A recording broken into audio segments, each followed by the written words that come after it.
अपने आस्था केंद्र को श्रद्धा वंदन। श्रद्धा वंदन।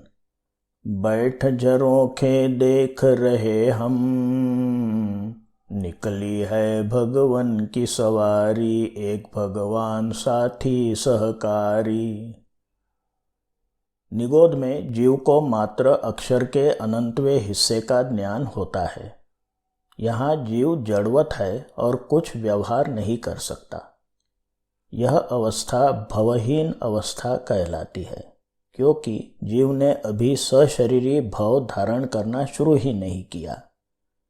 इस अवस्था को कर्मों की दृष्टि से उदयहीन अवस्था भी कह सकते हैं। निर्वाण में जीव को अनंत ज्ञान हुआ है। अब उसे कोई व्यवहार करने की और भव धारण करने की आवश्यकता नहीं रही। यह अवस्था भवमुक्त अवस्था कहलाती है। यहाँ जीव कर्मों से मुक्त है, इसलिए इसे उदय मुक्त अवस्था भी कह सकते हैं। निगोद और निर्वाण के बीच में व्यवहार राशि में जीव 14 राजलोक और 84 लाख जीवा योनि में यात्रा करता है। इस दरमियान जीव एकेंद्रिय से लेकर पंचेंद्रिय तक ज्ञानेंद्रिय धारण करता है। पंचेंद्रिय में अगर सन्नी हो तो उसे मन और स्मरण भी होते हैं, असन्नी हो तो मन और स्मरण नहीं होते। एकेंद्रिय से लेकर चौरेंद्रिय तक जीवों को मन और स्मरण नहीं होते। जॉन लॉक नाम के तत्वज्ञानी ने प्रतिपादन किया था कि मनुष्य जन्म के वक्त टाबुला रजा यानी कोरी पाटी होता है, परंतु हम मनुष्यों में जो वैविध्य देखते हैं उससे प्रतीत होता है कि कुछ तो पूर्व के संस्कार होने चाहिए। जब निगोद से अकस्मात से अवस्था व्यवहार राशि की होती है, तब वहां से जीव की कोरी पाटी शुरू हुई ऐसा कह सकते हैं। एकेंद्रिय से असन्नी पंचेंद्रिय तक के जीव निसर्ग में जो प्राप्त हुआ उसके अधीन रहते हैं। वे अपनी रचना के मुताबिक जीवन जीते हैं। जीवन जीने के लिए वे कुछ क्रियाएं करते हैं। करने से होता है उसे कर्म कहते हैं। जीवन में इस तरह वे कर्म भी करते हैं और किए हुए कर्मों का फल भी भोगते हैं। ध्यान रहे कि मन और स्मरण ना होने के कारण ये जीव अपनी रचना के अधीन होते हैं। उन्हें अपनी स्वतंत्र सोच नहीं होती। उत्क्रांतिवाद से देखें तो जीवन के लिए जैसे जैसे डीएनए में बदलाव यानी म्यूटेशन होते हैं, वैसे वैसे उनकी उत्क्रांति होती है। हम कह सकते हैं कि जैसे जैसे जीव में समझ प्रकट होती जाती है, वैसे वैसे जीव की एक जाति से दूसरी जाति में उत्क्रांति होती है।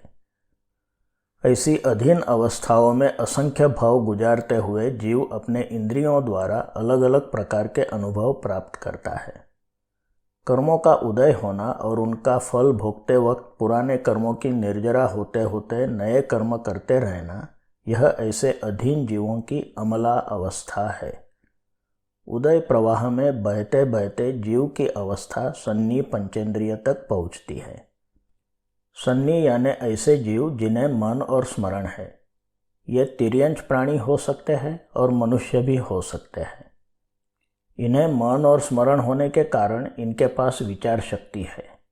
वे अपने अनुभवों को जोड़कर सीखते हैं और निर्णय लेते हैं।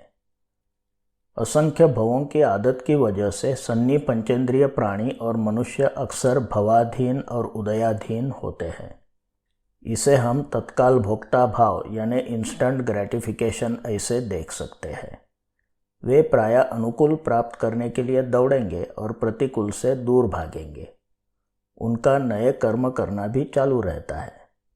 ऐसे भोक्ता जीव उदय प्रवाह में बहते जाते हैं और अपनी प्रकट हुई समझ के अनुसार अलग अलग गतियों में और जातियों में यात्रा करते रहते हैं।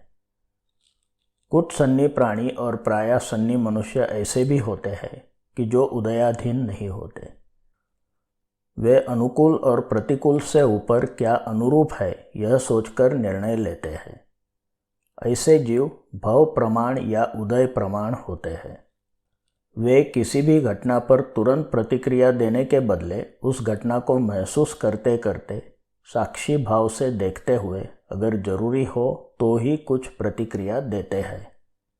मनुष्य भव मिला है तो अधीन अवस्था से प्रमाण अवस्था तक पहुंचना यह हमारा ध्येय हो सकता है।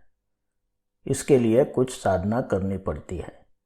इसके बारे में काफ़ी सारे आगामी वीडियो में विचारणा होगी। अल्पश्रुतं श्रुतवतां परिहासधाम त्वद्भक्तिरेव मुखरीकुरुते बलान् माम्। बोलिए उपकारी चराचर सृष्टिमय निसर्गदेव भगवान की जय।